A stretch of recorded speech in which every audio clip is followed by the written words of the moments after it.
아가, 이것 좀 신어보거라. 한 여인이 손에 든 것은 날꽃대가 절은 집신 한 짝이었습니다. 삼배 조각으로 곱게 쌓여 있었습니다.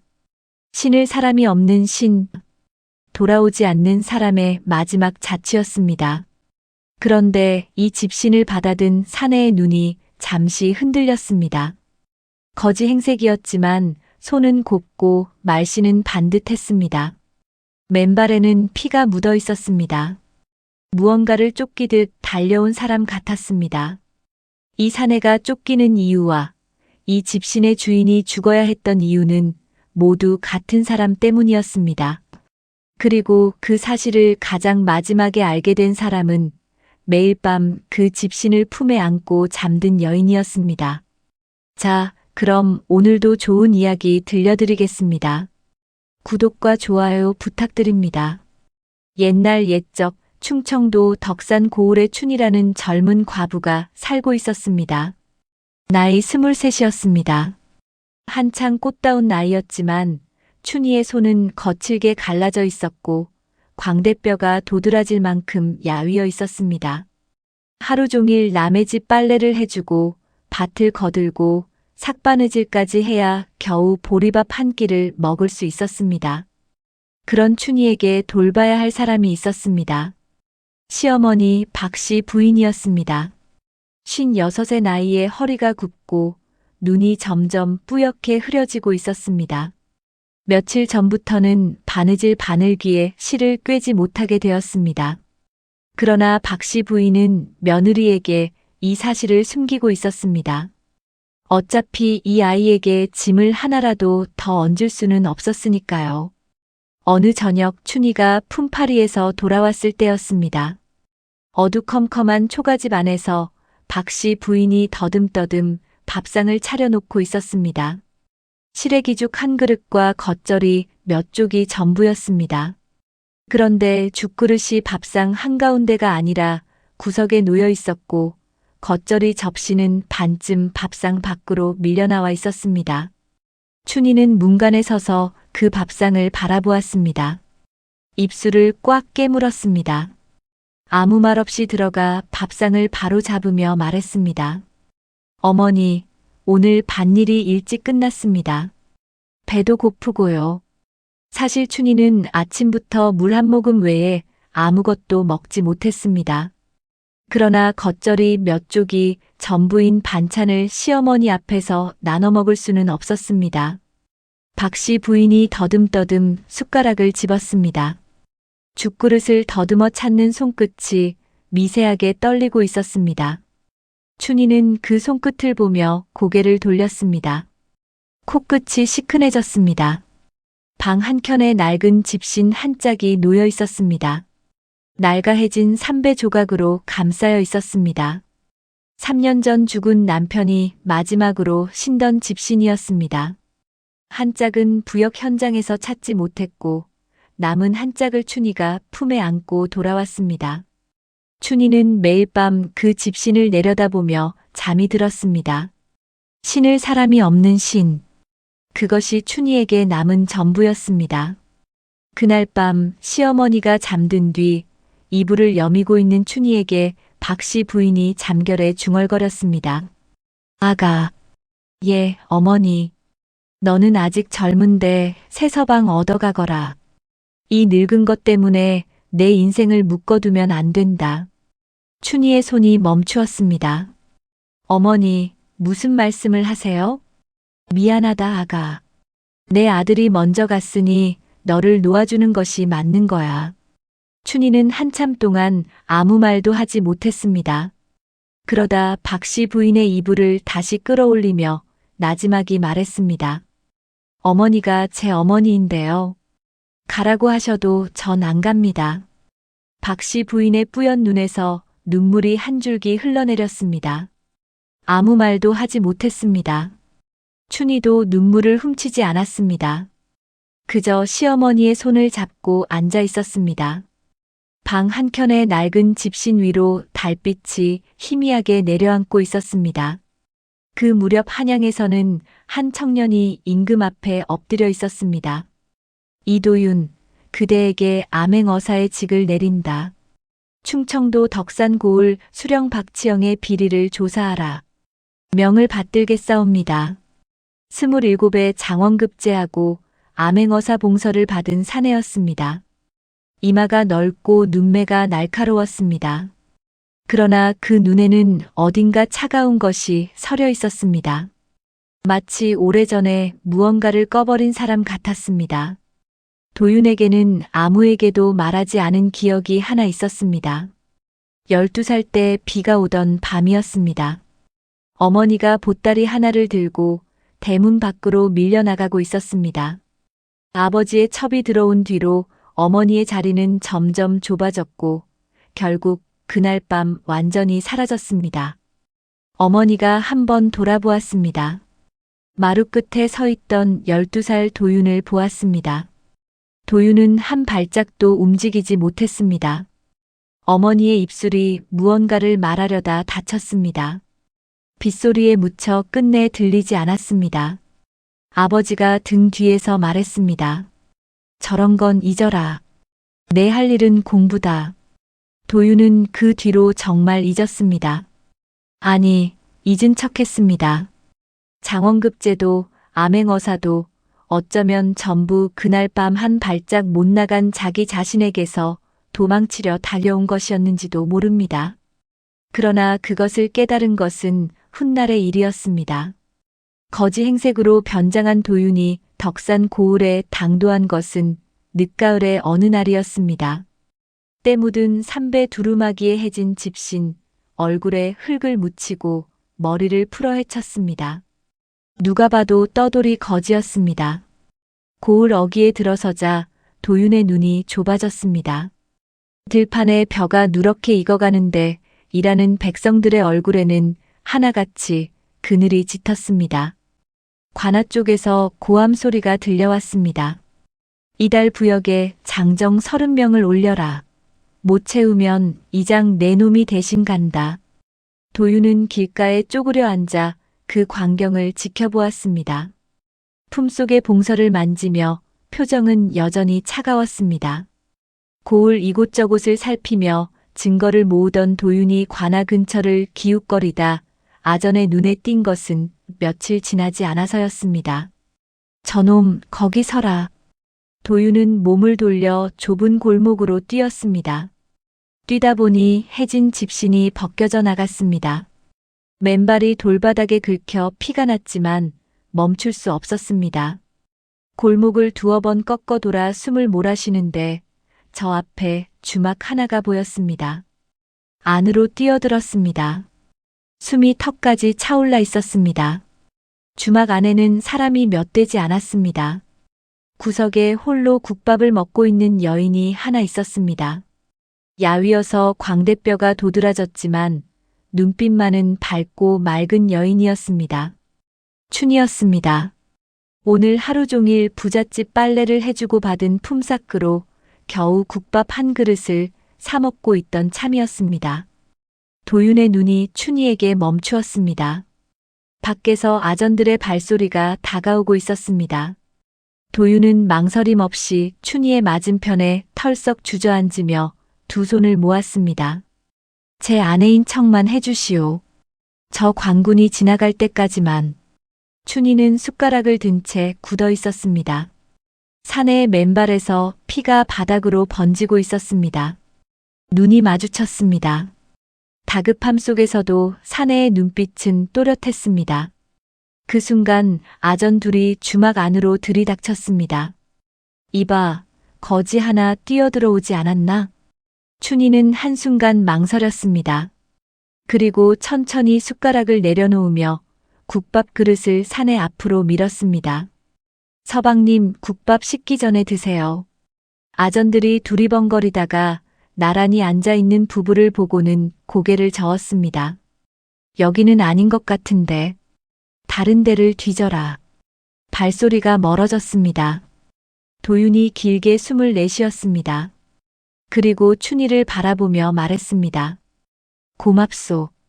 춘이는 대답 대신 국밥 그릇을 다시 자기 앞으로 끌어왔습니다. 그러더니 짧게 말했습니다. 국밥값은 저한테 없습니다. 각자 드세요. 도윤은 그 말에 어이가 없었지만 입꼬리가 살짝 올라갔습니다. 처음으로 차가운 눈에 아주 작은 빛이 스쳤습니다. 이것이 두 사람의 첫 만남이었습니다.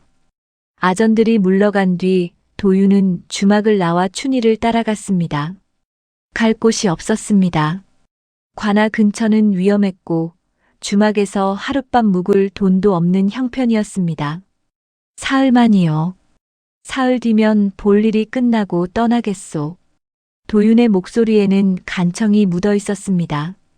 춘희는 한참 동안 서 있다가 한숨을 내쉬며 말했습니다. 방은 하나뿐이요. 서방님은 부엌 아궁이 옆에서 주무셔야 합니다. 이렇게 둘의 가짜 부부 생활이 시작되었습니다. 초가집 문을 열고 들어가자 박 씨 부인이 더듬더듬 일어나 앉았습니다. 아가 왔느냐? 그런데 뒤에 누가 있는 것 같구나. 눈이 거의 보이지 않았지만 인기척은 느낄 수 있었습니다. 도윤이 앞으로 나서며 허리를 숙였습니다. 어머님, 인사가 늦었습니다.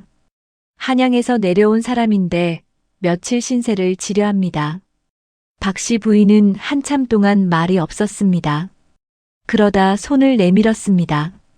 도윤이 머뭇거리며 손을 내밀자 박 씨 부인이 그 손을 더듬어 만졌습니다.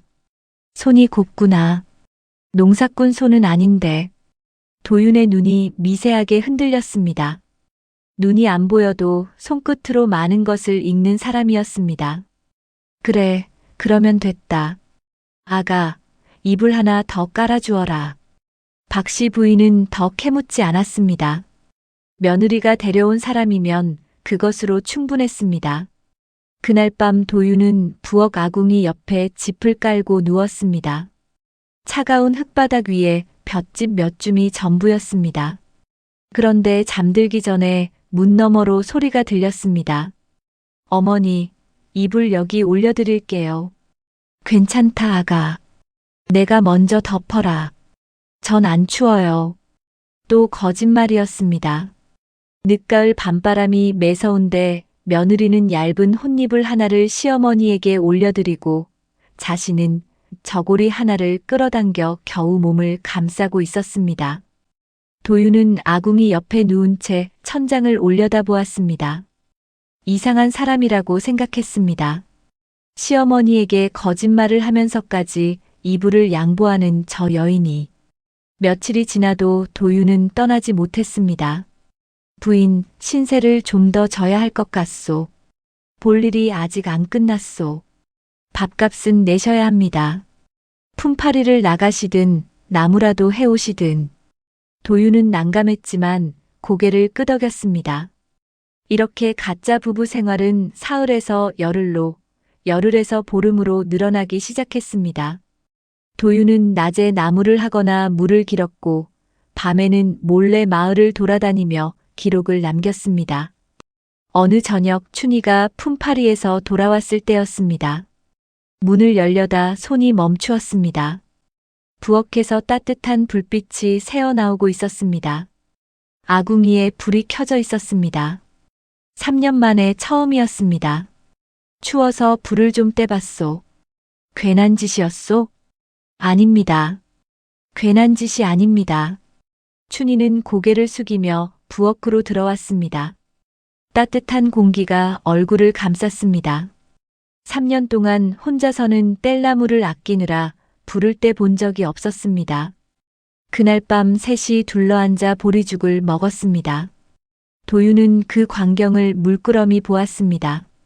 춘희의 밥그릇에는 묽은 죽만 덩그러니 놓여 있었고 반찬이라고는 하나도 없었습니다. 겉절이는 전부 시어머니 앞으로 밀려 있었습니다. 도윤의 집에서는 그런 일이 없었습니다. 아버지는 늘 가장 좋은 음식을 먼저 드셨고 어머니는 그 옆에서 조용히 젓가락을 놀렸습니다. 나누는 것이 아니라 순서가 있었습니다. 그것이 도윤이 아는 밥상이었습니다. 이 집은 이상하오. 도윤이 나지막이 중얼거렸습니다. 춘희가 고개를 들었습니다. 뭐가요? 아무것도 아니요. 도윤은 죽을 한 숟가락 떴습니다. 묽은 보리죽이었지만 따뜻한 부엌 바닥에 앉아 먹으니 한양 어느 주루의 밥보다 맛있었습니다. 그 사실이 도윤에게는 이상하기만 했습니다. 장터를 돌며 수령의 비리를 캐던 도윤은 낡은 농부에게서 중요한 말을 들었습니다. 저기 과분에도 논 20마지기를 통째로 빼앗겼지. 3년 전에 남편이 부역에서 죽고 그 뒤로 논밭을 잃고 품팔이로 사는 불쌍한 아이야. 도윤의 눈이 가늘어졌습니다. 논 20마지기 적은 땅이 아니었습니다. 수령이 과부의 논까지 탐낸 것이라면 이 고을의 비리는 생각보다 뿌리가 깊었습니다. 도윤은 수첩에 적었습니다. 과부 이씨, 논 20마지기 강탈. 남편 부역 중 사망. 그런데 이 두 줄이 하나로 이어져 있다는 것을 도윤은 아직 알지 못했습니다. 며칠 뒤 장터에서 이상한 장면이 눈에 들어왔습니다. 이방 김덕수가 12살짜리 아들 서기의 손을 잡고 걷고 있었습니다. 서기가 불쑥 물었습니다. 아버지, 3년 전에 저를 업고 뛰어서 살려준 아저씨 기억하시지요? 산에서 돌이 쏟아졌을 때요. 그 아저씨는 어떻게 되었습니까? 한번 찾아뵙고 인사를 드려야 하는데. 이방의 얼굴이 하얗게 변했습니다. 걸음이 멈추었습니다. 그 사람은 먼 곳으로 갔다. 어디로요? 아주 먼 곳으로. 이제 그만 물어라. 이방이 아들의 손을 세게 끌며 걸어갔습니다. 도윤은 길모퉁이에서 이 광경을 처음부터 끝까지 보고 있었습니다. 3년 전 산사태에서 아이를 구한 사람. 그것이 춘희의 남편이라는 것을 도윤은 얼마 지나지 않아 알게 되었습니다. 늙은 대장장이가 귀띔해 준 것이었습니다. 3년 전 부역 때 죽은 사람이 셋이야. 다들 사고로 죽었다는데 셋 다 이상한 공통점이 있더라고. 산 위쪽에 사또 소유 광산이 있는데 그 근처를 얼쩡거렸다가 죽었어. 하나같이. 그 셋 중에 혹시 젊은 사내가 있었습니까? 춘희 남편 말이지. 그 사람이 제일 먼저 죽었어. 산사태가 나서 깔려 죽었다고 했는데. 산사태요? 그런데 이상한 게 그날 비가 한 방울도 안 왔거든. 도윤의 손에 든 수첩이 미세하게 떨렸습니다. 비도 오지 않았는데 산사태라니. 이건 사고가 아니었습니다. 그날 밤 도윤은 초가집으로 돌아와 아궁이 옆에 앉아 수첩을 뒤적거렸습니다. 춘희의 남편은 3년 전 부역 현장에서 비밀 광산을 목격하고 산사태로 위장된 죽음을 맞이한 것이었습니다. 그리고 도윤이 조사하던 사건과 춘희의 죽은 남편이 같은 선 위에 놓여 있었습니다. 도윤은 수첩을 덮었습니다. 품속의 마패가 무겁게 느껴졌습니다. 이것은 단순한 비리가 아니었습니다. 살인이었습니다. 그것도 한 건이 아니라 3건. 그때 방 안에서 시어머니의 기침 소리가 들렸습니다. 이어서 춘희의 목소리가 들렸습니다. 어머니, 물 가져올게요. 괜찮다, 아가. 그냥 자거라. 잠깐이면 돼요. 도윤은 아궁이 옆에 누운 채 천장을 올려다보았습니다. 저 방 안에 2 여인. 시어머니의 아들이 춘희의 남편이 살해당한 것이었습니다. 사고가 아니라 누군가의 손에 죽은 것이었습니다. 그 사실을 알려야 하는가 말아야 하는가. 도윤은 밤새 잠들지 못했습니다. 이튿날 아침 도윤이 보따리를 쌌습니다. 떠나려 했습니다. 더 깊이 파면 위험해진다는 것을 알았습니다. 그리고 무엇보다 이 집에 더 있으면 안 된다는 것도요. 그런데 마당으로 나서는 도윤의 발을 붙잡은 것은 춘희가 아니었습니다. 저 어딜 가나? 박씨 부인이 문턱에 손을 짚고 서 있었습니다. 뿌연 눈으로 도윤의 기척을 느끼고 나온 것이었습니다. 어머님, 저는 이만 떠나야. 아침도 안 먹었는데 빈속에 어디 가려나. 박씨 부인이 더듬더듬 부엌으로 가서 뚜껑을 열었습니다.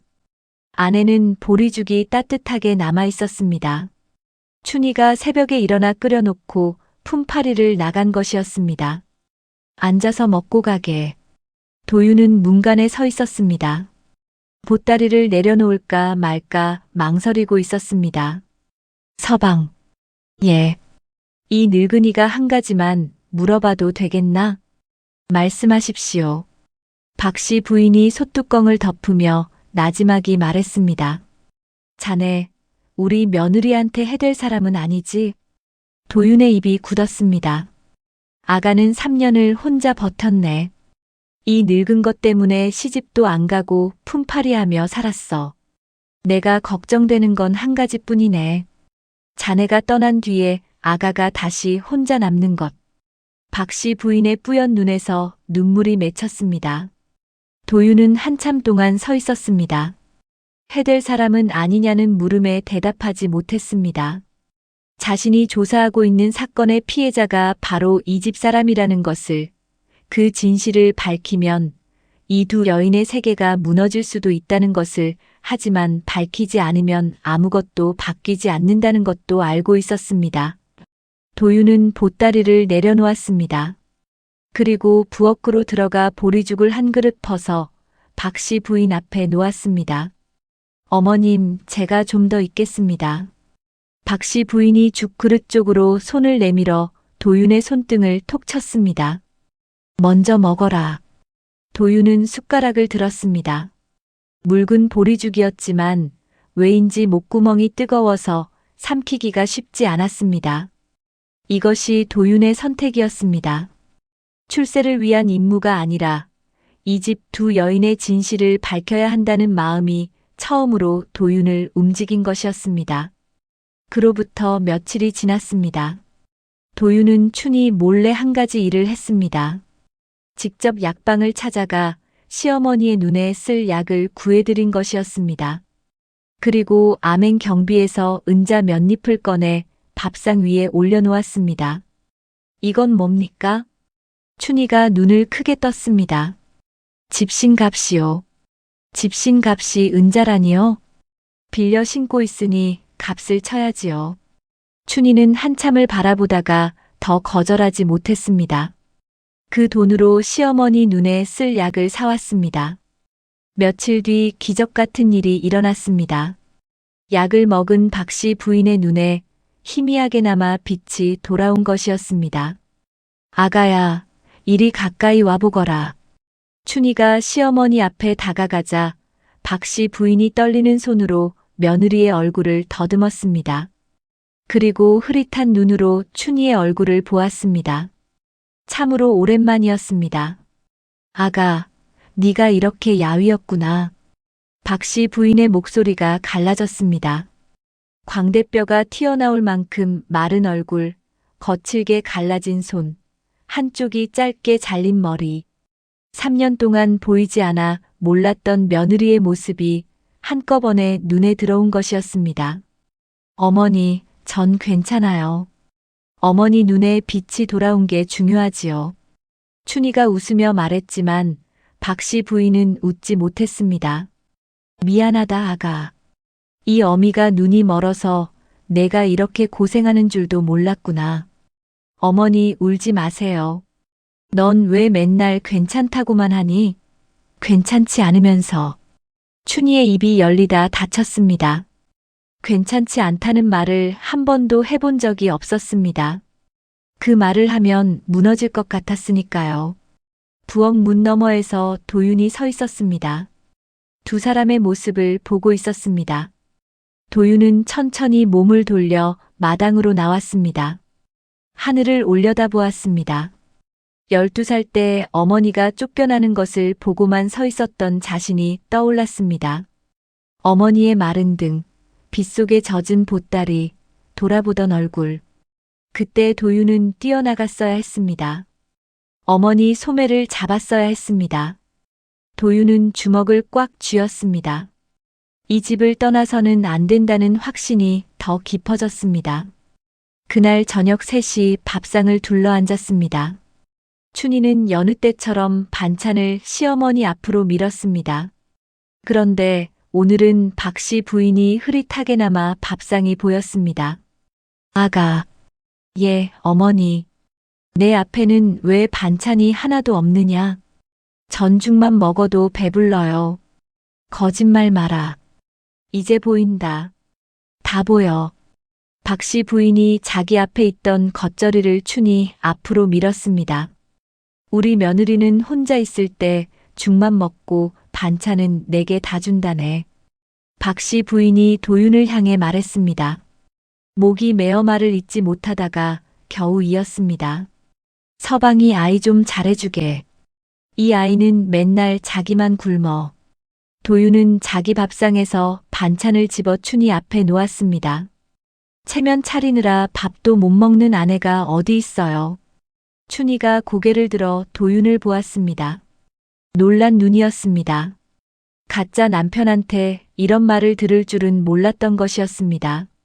그때 춘이의 입꼬리가 올라갔습니다.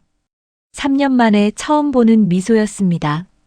옆에서 박씨 부인이 흐릿한 눈으로 그 광경을 보며 빙그레 웃었습니다. 그날 밤 셋은 평소보다 조금 더 오래 밥상 앞에 앉아 있었습니다. 대단한 이야기를 나눈 것은 아니었습니다.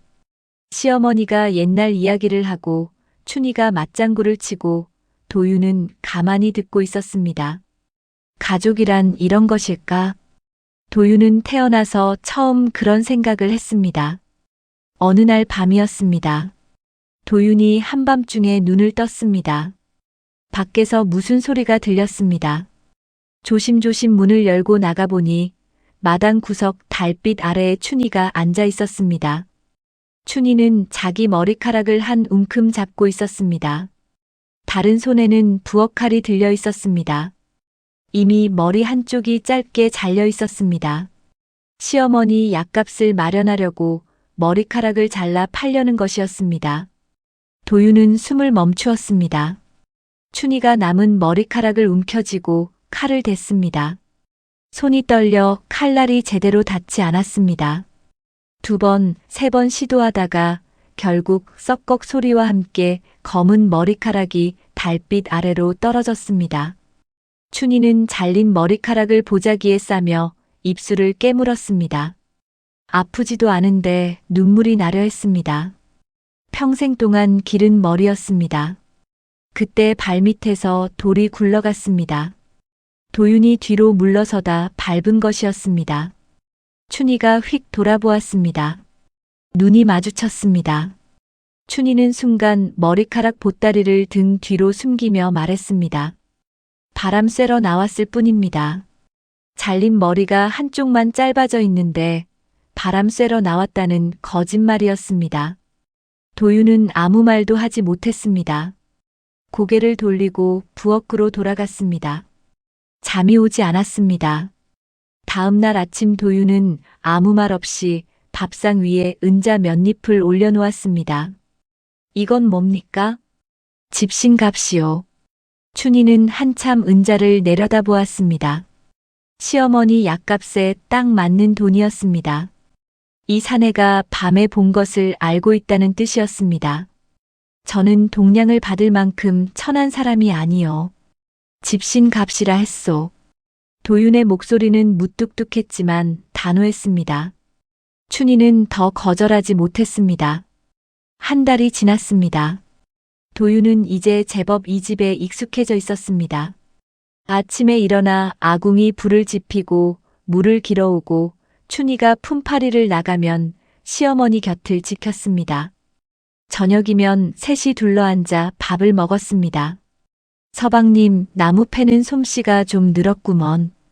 박씨 부인이 도윤의 손을 만지며 웃었습니다.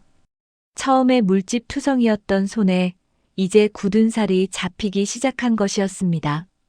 셋 사이에 웃음이 오갔습니다.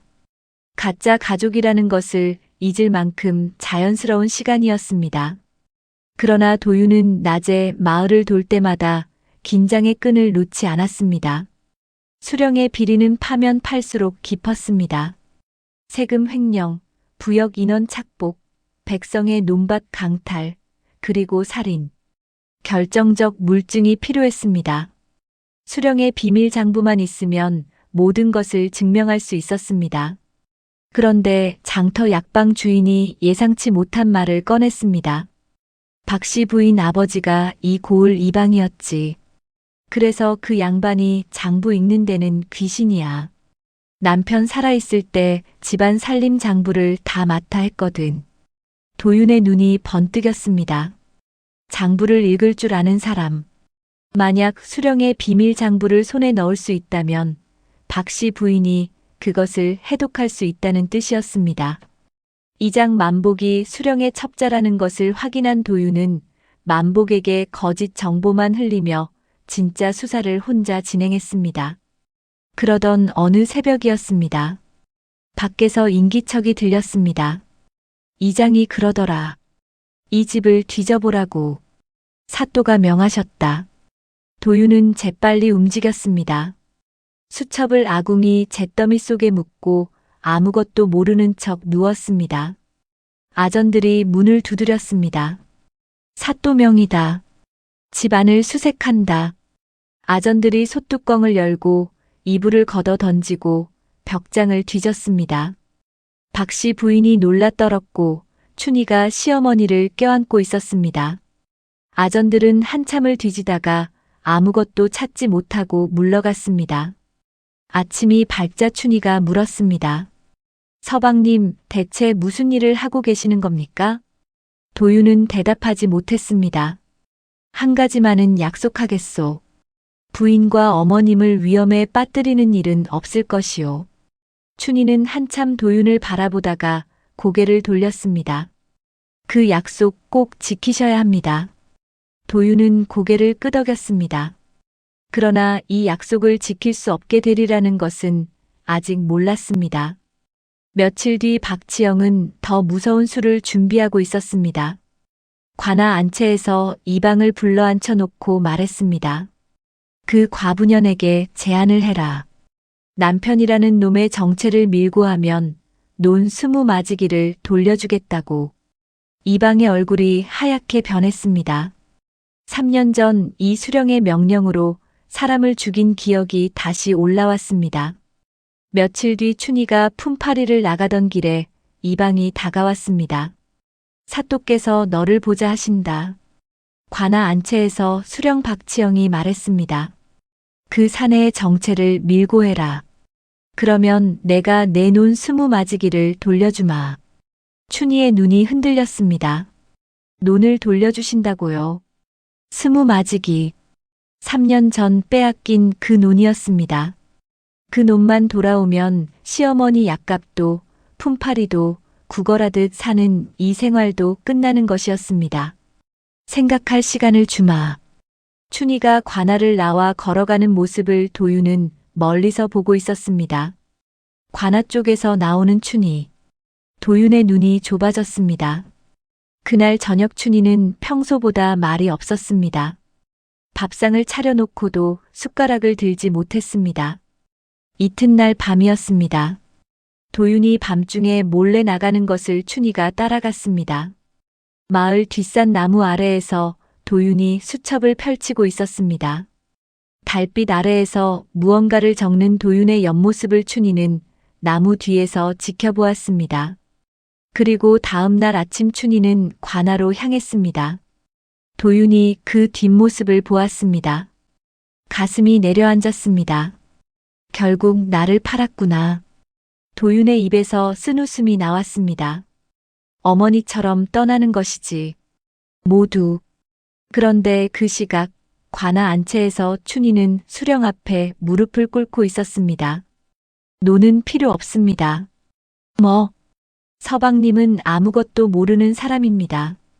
아무것도 캐고 다니지 않습니다. 만약 벌을 내리실 것이라면 저를 대신 잡아가십시오.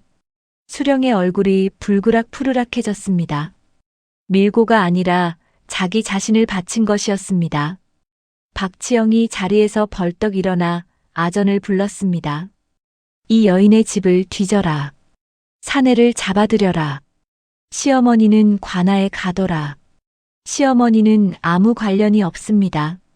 닥쳐라. 아전들이 초가집에 들이닥쳤습니다. 도윤은 저항하다 잡혔습니다. 마패를 꺼내려 했지만 아전 셋이 달라붙어 팔을 비틀었습니다. 박씨 부인은 부들부들 떨며 끌려 나왔습니다. 아가 어디 있느냐? 그리고 아전 하나가 방 한켠에서 무언가를 발견했습니다. 집신이었습니다.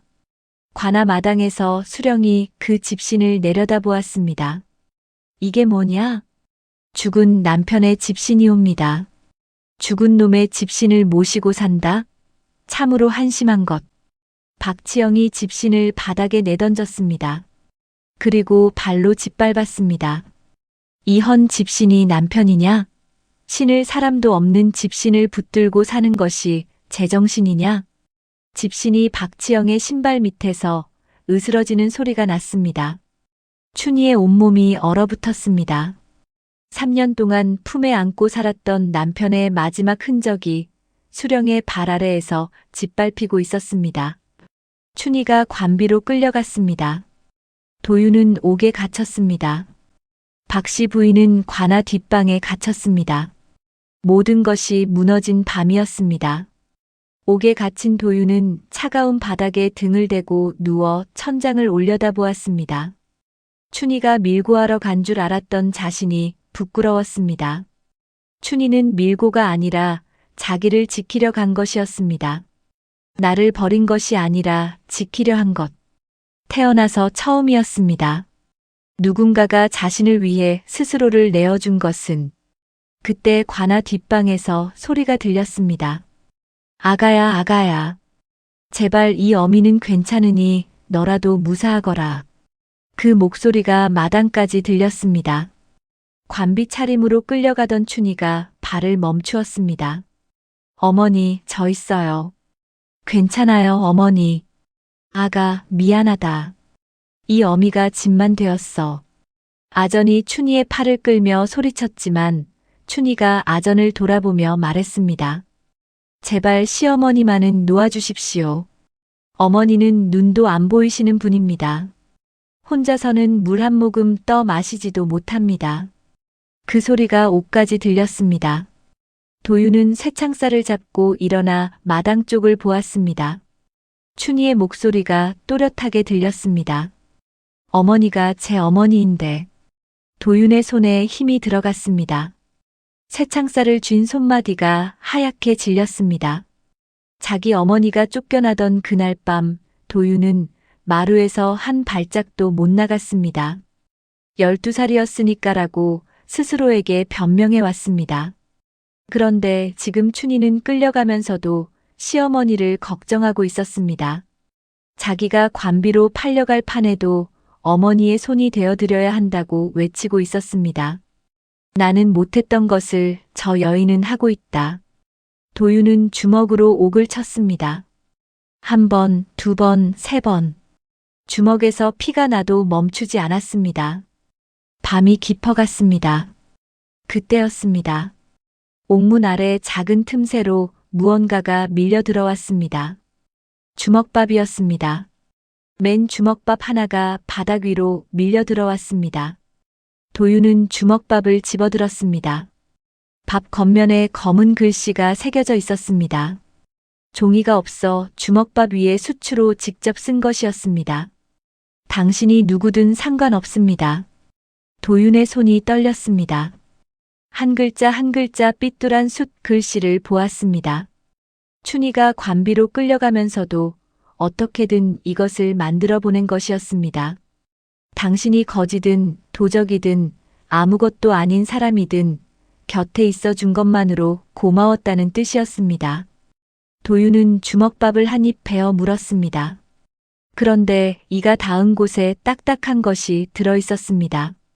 꺼내보니 작은 종이 봉지였습니다. 안에는 약이 들어 있었습니다.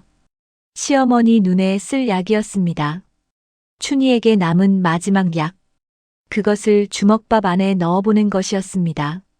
자기 것이 아무것도 남지 않았는데도 마지막 남은 것마저 건네준 것이었습니다. 도윤의 눈에서 물이 흘렀습니다. 소리 없이 흘렀습니다. 이것이 가족이란 것인가? 가진 것이 아무것도 없는 사람이 가진 전부를 내어주는 것. 도윤은 주먹밥을 두 손으로 감싸 쥐었습니다. 그리고 어둠 속에서 나직하게 말했습니다. 반드시 지켜내겠소. 날이 밝았습니다. 도윤은 밤새 잠을 이루지 못한 채 벽에 기대어 앉아 있었습니다. 그때 마을 어귀에서 만났던 노인의 말이 떠올랐습니다. 사람의 가치는 태어남에 있는 것이 아니라 살아감에 있느니라. 도윤은 처음으로 그 말을 이해했습니다. 장원급제도 암행어사도 그런 것이 자신의 가치를 만든 것이 아니었습니다. 아궁이에 불을 떼고 시어머니에게 약을 구해드리고 밥상에서 반찬을 건네고 누군가의 곁에 남아있는 것. 그것이 가치였습니다. 도윤은 일어섰습니다. 그리고 한 가지를 떠올렸습니다. 마당에 버려진 집신이었습니다. 수령이 짓밟은 그 집신. 춘희의 남편이 마지막으로 신던 집신. 그 안에 무언가가 있을 수 있었습니다. 부역 현장에서 비밀 광산을 목격한 사람이라면 자신이 죽을 수도 있다는 것을 알고 있었을 것이었습니다. 신문이 시작되었습니다. 관아 마당에 도윤이 끌려 나왔습니다. 수령 박치영이 높은 자리에 앉아 있었고 이방 김덕수가 옆에 있었습니다. 춘희는 관비 차림으로 마당 한쪽에 서 있었습니다. 박씨 부인은 아전에게 부축당해 뒤편에 앉혀져 있었습니다. 내 놈 정체를 대라. 되지 않으면 이 과부년과 눈먼 늙은이를 벌하겠다. 도윤은 춘희를 보았습니다. 춘희의 눈이 말하고 있었습니다. 말하지 마세요. 당신까지 위험해집니다. 도윤은 시선을 돌렸습니다. 마당 한쪽에 짓밟힌 집신이 버려져 있었습니다. 그리고 잡동사니 더미 속에 작은 물건이 하나 섞여 있었습니다. 마패였습니다. 도윤은 깊이 숨을 들이마시고 천천히 입을 열었습니다. 박치영, 내 이놈. 관아 마당이 정적에 휩싸였습니다. 도윤의 목소리가 달라져 있었습니다. 나는 임금의 명을 받은 암행어사 이도윤이다. 도윤이 바닥에 마패를 집어들어 높이 치켜들었습니다. 햇빛에 마패가 번뜩였습니다. 관아 마당의 모든 사람이 얼어붙었습니다. 박치영의 얼굴에서 핏기가 사라졌습니다. 충청도 덕산 고을 수령 박치영, 내 죄를 낱낱이 밝히겠다. 세금 횡령, 논밭 강탈, 부역 인원 착복, 그리고 3년 전 부역 현장에서 비밀 광산을 목격한 백성 3명을 사고로 위장하여 살해한 죄. 헛소리. 증거가 있느냐? 도윤은 마당에 버려진 집신을 집어들었습니다. 춘희의 남편이 마지막으로 신던 그 집신이었습니다. 도윤은 집신을 뒤집었습니다. 밑창이 닳아 얇아진 곳을 손가락으로 더듬었습니다. 그리고 집신 안감 사이에서 접힌 종이를 꺼내들었습니다. 관아 마당이 술렁였습니다. 이것은 3년 전 죽은 사내가 춘희의 남편이 집신 안에 숨겨두었던 비밀 장부 사본이요. 수령의 비밀 광산 운영 내역과 횡령 금액이 적혀 있소. 춘희의 입이 벌어졌습니다. 3년 동안 품에 안고 잠들었던 집신 안에 남편의 마지막 유산이 들어있었던 것이었습니다. 이것이 증거라고? 누가 쓴 줄도 모르는 종이 한 장이. 도윤이 박씨 부인을 돌아보았습니다. 어머님, 이 서방이 글씨를 읽어주실 수 있겠습니까? 어머님은 예전에 장부를 읽으시던 분이라 들었습니다. 박씨 부인이 떨리는 손으로 종이를 받았습니다. 흐릿한 눈으로 가까이 대고 더듬더듬 읽기 시작했습니다. 은 참백양 광산 채굴량. 3월, 5월. 박씨 부인의 목소리가 떨리기 시작했습니다. 이건 우리 아들 글씨다. 관아 마당이 조용해졌습니다. 우리 아들이 쓴 것이야. 이 글씨는 틀림없이 우리 아들. 박씨 부인의 눈에서 눈물이 쏟아졌습니다. 아들이 3년 전 죽으면서 남긴 마지막 글이었습니다. 거짓이다. 조작이다. 그때 관아 마당 입구에서 작은 목소리가 들렸습니다. 아버지. 모두가 돌아보았습니다. 12살 소년 서기가 서 있었습니다. 그리고 서기의 손을 잡고 이방 김덕수가 하얗게 질린 얼굴로 서 있었습니다. 서기가 아버지의 손을 놓고 한 발짝 앞으로 나왔습니다. 아버지, 저분이 저를 살려준 아저씨의 아내입니다. 서기가 춘희를 가리켰습니다. 맑은 눈이 아버지를 올려다보았습니다. 3년 전 산에서 돌이 쏟아졌을 때 저를 업고 뛰어서 살려준 아저씨요. 아버지, 그 아저씨 어떻게 되었냐고 물으면 맨날 모른다고 하셨잖아요. 이방의 다리가 풀렸습니다. 무릎이 꺾이더니 관아 마당 바닥에 주저앉았습니다. 제가 했습니다. 온몸이 부들부들 떨렸습니다. 3년 전 그 사내를 제 손으로 사또께서 시키셨습니다. 비밀 광산을 목격한 자를 부역사고로 꾸미라 하셨습니다. 제 아들을 살려준 은인을 제 손으로 죽인 것입니다. 이방이 바닥에 이마를 박으며 울부짖었습니다. 3년을 매일 밤 잠을 이루지 못했습니다. 아들이 물을 때마다 거짓말을 했습니다. 더 이상은 못하겠습니다. 서기가 아버지를 내려다보며 서 있었습니다. 12살 소년의 얼굴이 하얗게 질려 있었습니다. 닥쳐라. 박치영이 고함을 질렀지만 이미 늦었습니다. 관아 마당의 모든 시선이 수령을 향해 있었습니다. 도윤이 한 발짝 앞으로 나섰습니다.